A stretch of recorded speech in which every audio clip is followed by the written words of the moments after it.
I don't need lectures from Nigel Farage on what it means to be working people.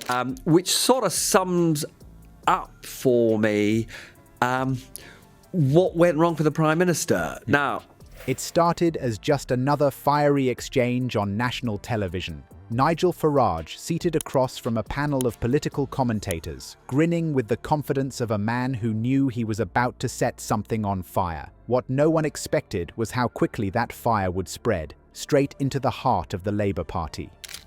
At best, a very low-key performance by the Prime Minister, and at worst, a performance. Within days, Sir Keir Starmer, once seen as the calm, competent figure poised to lead Britain into a post-Tory era, was standing in front of reporters, blinking into the flashbulbs, announcing his resignation with barely concealed fury. The political world was stunned, but Farage, he knew exactly what he had done. The segment had started innocently enough, questions about policy, immigration, the economy, but then, as if flipping a switch, Farage leaned forward, dropped his smile, and said, "The public doesn't know the real Keir Starmer, but I do, and they deserve to know what he's been hiding." There'll be a division shortly on what's called a programme motion.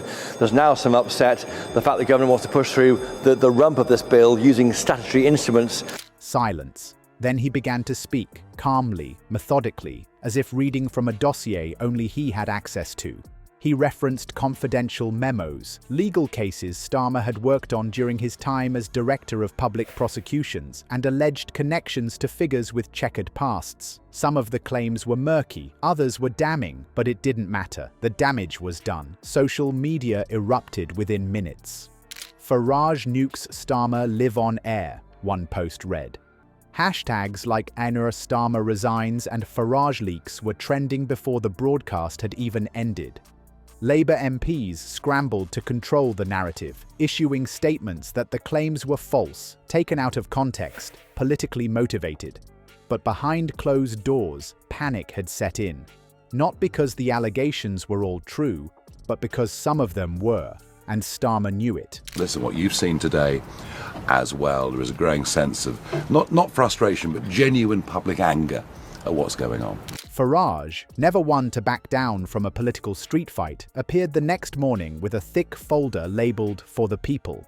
He waved it at cameras during a radio interview and claimed it contained evidence of Starmer's involvement in a systemic cover-up during his time as Britain's top prosecutor. Though he refused to share the contents directly, he hinted that names, dates, and details inside would make the grooming gang scandals look like a footnote.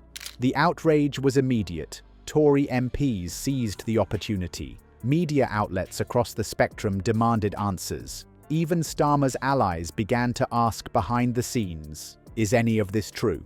Which sort of sums up for me what went wrong for the Prime Minister. Now, the answer, reportedly, wasn't simple. There were cases, controversial ones, that Starmer had worked on where decisions had been quietly altered, where charges had been dropped without explanation. One involved a high-profile foreign national with political connections, another a corporate executive accused of serious misconduct.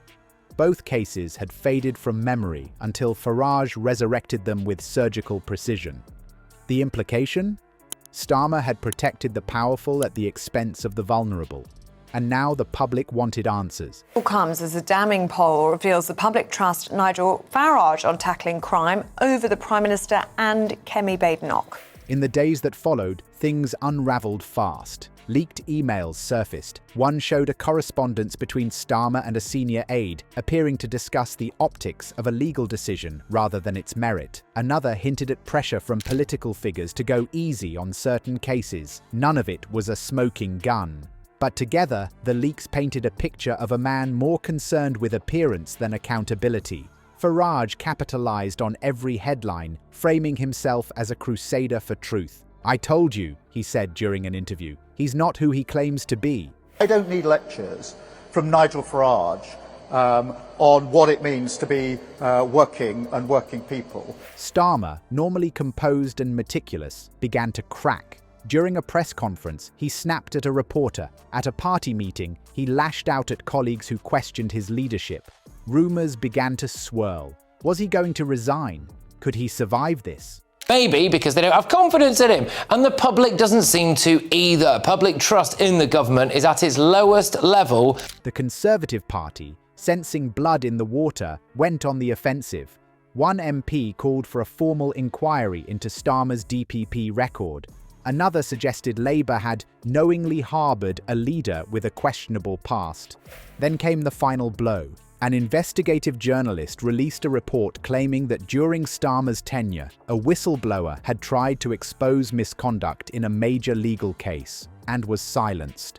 The report included anonymous testimony, internal memos, and even a sworn statement that had allegedly been buried for years. The backlash was instant. Are you panicking because Reform is so far ahead in the polls, it seems?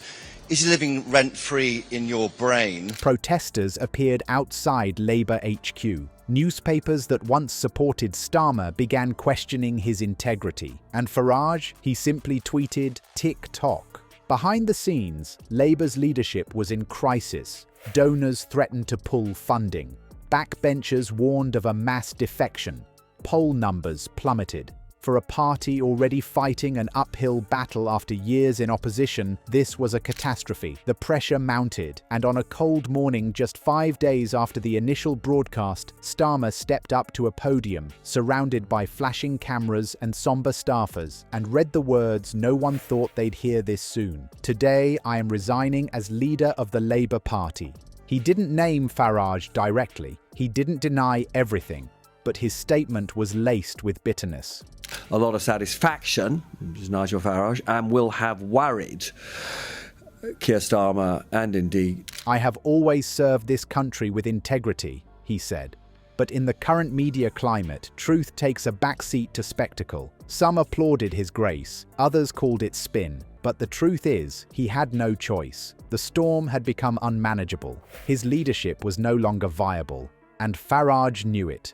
The fallout was massive. Labour scrambled to name an interim leader. The party fractured into factions, some blaming Farage, others blaming the leadership's failure to vet its own past. The Tories, meanwhile, surged in the polls. Nigel Farage, once dismissed as a fringe populist, now stood atop the headlines as the man who brought down a Labour leader with nothing more than a television appearance and a file folder. I see a generous settlement for the people here already.